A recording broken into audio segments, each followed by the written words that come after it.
어떤 학생들은 이거를 문장별로 비교를 하는 경우가 있어요. 제가 그렇게 하지 말라고 하는 이유가 이번 시간에는 비교하기 문제 같이 해볼 건데요. 3세트 문제에서는 세 번째 문제, 주로 마지막으로 많이 나오고요. 그리고 2세트 문제에서는 첫 번째 문제로 많이 나오는데 2세트라 하면 14번, 15번 문제죠. 이때 14번에서 많이 출제되는 문제예요.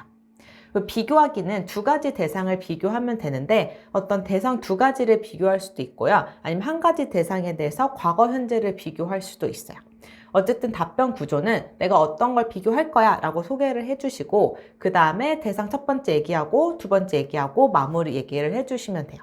어떤 학생들은 이거를 대상 하나, 두 개를 패러그래프, 단락으로 나누지 않고 계속 문장별로 비교를 하는 경우가 있어요. 제가 그렇게 하지 말라고 하는 이유가 그렇게 되면 예를 들면 과거, 현재를 그렇게 비교하게 되면 시제 실수를 너무 많이 하더라고요. 근데 그렇게 왔다 갔다 하면 여러분이 시제나 이런 걸 조금만 틀려도 듣는 사람이 헷갈려요. 이 사람이 과거 얘기를 하는 건지 지금 얘기를 하는 건지 되게 헷갈리거든요. 그래서 아예 그냥 두 가지를 나눠버리는 거지. 첫 번째 뭐 과거 얘기, in the past 하면서 과거 얘기 쭉 하시고요. 그 다음에 on the other hand, however 이런 식으로 반전 주면서 그 다음에 이제 두 번째 대상에 대해서 현재에 대해서 쭈루룩 얘기를 하시면 되겠죠.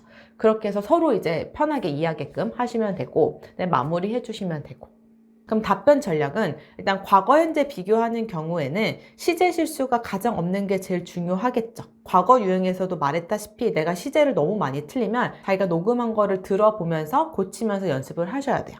그 다음에 비교급이랑 대조편 이런 것들을 필요할 때 적절히 써주면 좋겠죠. 뭐 better, more convenient 이런 거 써주시면 좋고 그 다음에 대조. 제가 두 가지 대상을 나누라고 얘기를 했잖아요. 첫 번째 거 얘기 끝내고 두 번째 거 나온다는 신호를 주는 게 바로 meanwhile, on the other hand, however 이런 식으로 강조해주고 그 다음에 제 대상 2로 얘기하시면 되겠죠. 실제 답변으로 같이 공부해 보도록 할게요.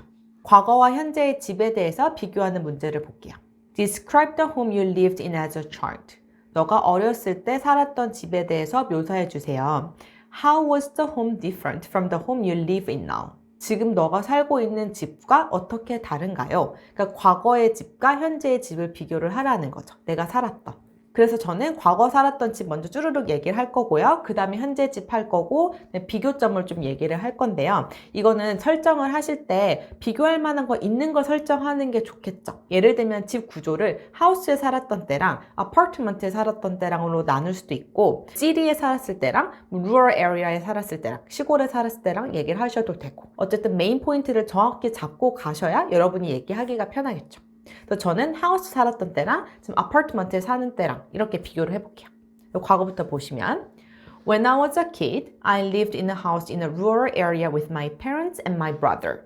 내가 어렸을 때 rural area 하면은 그 시골 지역에 있는 아파트에 살았습니다. 우리 부모님과 그 우리 오빠랑. And my house had 3 bedrooms, 2 bathrooms, and a small garden. 그리고 내 전반적인 집 소개. 여기 과거 시제 써주는 거 잊지 마시고. 그리고 이제 하우스니까 small garden이 있었겠죠. The house was pretty old and it was not large, but it was cozy and I had my own room. 그 집은 꽤 오래됐었고요. 크지는 않았지만 cozy, 되게 편안했고요. 나만의 방이 있었습니다. My own room이 있었어요. I also liked the neighborhood because it was quiet and peaceful. 그리고 나는 내 동네가 되게 좋았는데요. 왜냐면 되게 조용하고 peaceful 했거든요. 되게 평화롭고 잔잔한 느낌을 peaceful이라고 하시면 돼요. Besides, the neighbors were friendly. 게다가 neighbors 하면 이웃들이 되게 친절했었어요. 그 다음에 이제 반전 주면서 현재로 넘어올게요. On the other hand, my current home is quite different from my old one. 반면에 내 현재 집은요, current home은요, 꽤 다릅니다. 그 옛날 것과. A is different from B. 이 문장 형태 하나 외워두시면 많이 써먹을 수 있겠죠. 이 비교 문제에서. A는 B와 다릅니다. It has 4 rooms and 2 bathrooms, but there's no garden because I live in an apartment now. 이야기를 할 때 과거랑 뭔가 좀 다른 점에 집중해서 얘기를 하면 할 말이 더 풍부해지겠죠. 그래서 방 4개고 뭐 화장실 2개였는데 no garden, garden이 없었습니다. 왜냐면 저 지금 아파트먼트에 살고 있거든요. 이러면 자연스럽게 이제 아파트먼트랑 하우스 비교가 되는 거죠. I think living in an apartment is better for me because it's more convenient. 제 생각에 저한테는 아파트먼트에 사는 게 더 좋은 것 같아요 라고 하면서 이제 내 의견을 얘기를 하는 거죠. 왜냐면 더 편리하거든요. 이렇게 되면 자연스럽게 또 비교급을 쓸 수가 있죠. 이게 좋아요? 이유는 무엇이에요? 라고 했잖아요. 그 다음에 convenient라고 했으면 이것도 사실은 꽤 넓은 그 subjective한 거잖아요. 주관적인 의견이잖아요. 그래서 왜 convenient한지 디테일하게 해서 설명을 해줘야 된다는 거죠. Parking and cleaning are easier and there are more restaurants and cafes near my apartment. 주차랑 청소가 더 쉽고요. 그리고 더 많은 레스토랑이랑 카페가 있습니다. 아파트 주변에. 주변에 조금 퍼실리티가 좀 더 좋잖아요. 이런 시설들이. 그런 얘기를 해주는 거죠. 이렇게 마무리 하셔도 되고요. 조금 더 가면 But I sometimes miss my cozy old house. 아파트먼트가 좋긴 한데요. 때때로는 내 그 편안하고 올드한 그 집이 그립기도 해요. 라고 하면서 정리해 주셔도 되고. 어쨌든 포인트는 과거 시제 충분히 잘 쓰고 현재 시제 잘 얘기해주고 비교할 게 있으면 좀 비유급을 써줘서 더 강조해주면 좋고 이렇게 여러분도 답변을 만들어 보세요.